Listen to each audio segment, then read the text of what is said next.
Hello tout le monde, bienvenue sur Choc Pop & Geek. Aujourd'hui on va parler manga et plus précisément de Crémy. Je pense que c'est l'animé que j'ai préféré de tous les temps dans mon enfance. Dans l'ombre de Crémy, ouais, plutôt assez étonnée que Kurokawa ait sorti ce livre-là, c'est pas ce qu'ils éditent d'habitude. Donc je me suis jetée dessus, hein, littéralement. Le 2 sort bientôt, j'ai trop hâte. Alors déjà, pour vous résumer un petit peu, pour ceux qui ne connaîtraient pas l'univers, la série de base, on va suivre Yu qui a 10 ans et qui a des amis. Elle a, là j'avoue qu'en japonais je les connais pas. En français c'est Bouffe-Tout, c'est celui qui est assez dodu, qui mange beaucoup. Et il y a Charlie, le garçon dont elle est follement amoureuse. Ses parents tiennent une crêperie et la crêperie évidemment porte le nom de Crémy. Un jour, notre petite Yu voit dans le ciel une arche, voilà, assez étrange, et elle suit cette arche et à un moment donné évidemment elle est enlevée tel un extraterrestre, hein, et elle va dans cette arche, voilà, et elle reçoit des pouvoirs magiques pour 1 an seulement de la part d'un petit lutin, je crois que c'était un petit lutin de souvenir. Et elle va avoir un médaillon pour se transformer. Et en plus, elle a 2 petits compagnons. En français, c'est Sinon et Sissi.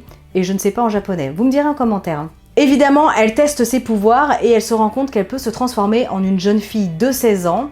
Donc au début, elle utilise les pouvoirs pour s'amuser un petit peu, pour faire des farces à son entourage. Sauf qu'un jour, vraiment par un concours de circonstances, elle va se retrouver à devoir chanter. Et oui, et toute la série commence là-dessus. Tout le monde se demande mais qui est cette jeune fille, Crémy, parce qu'évidemment elle disparaît aussitôt. Alors moi j'ai connu cet animé, c'est d'abord sur la 5 sous le nom de Crémy, Merveilleuse Crémy, et après ça a été sur TF1 sous le nom de Adorable Crémy.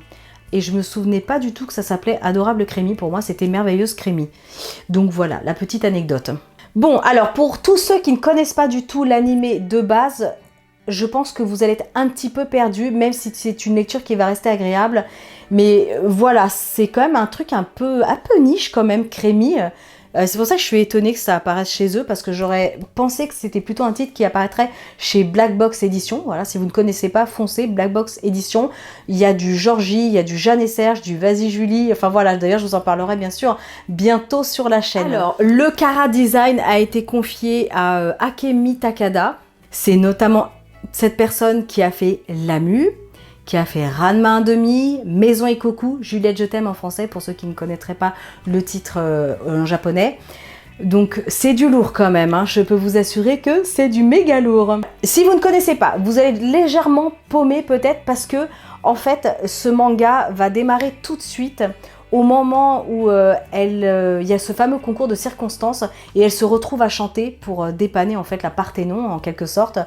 Vraiment, ça démarre de là. Donc les épisodes d'avant, si vous ne les connaissez pas, vous êtes peut-être un petit peu paumé arrivé là. Ce qui est intéressant, c'est qu'on va découvrir Crémy du point de vue de sa rivale. En français, c'est Chantal, mais elle ne s'appelle pas du tout Chantal en japonais, vous en doutez bien, c'est Megumi. C'est quand même plus sympa, je trouve. Mince, pourquoi ils gardent pas les noms d'origine?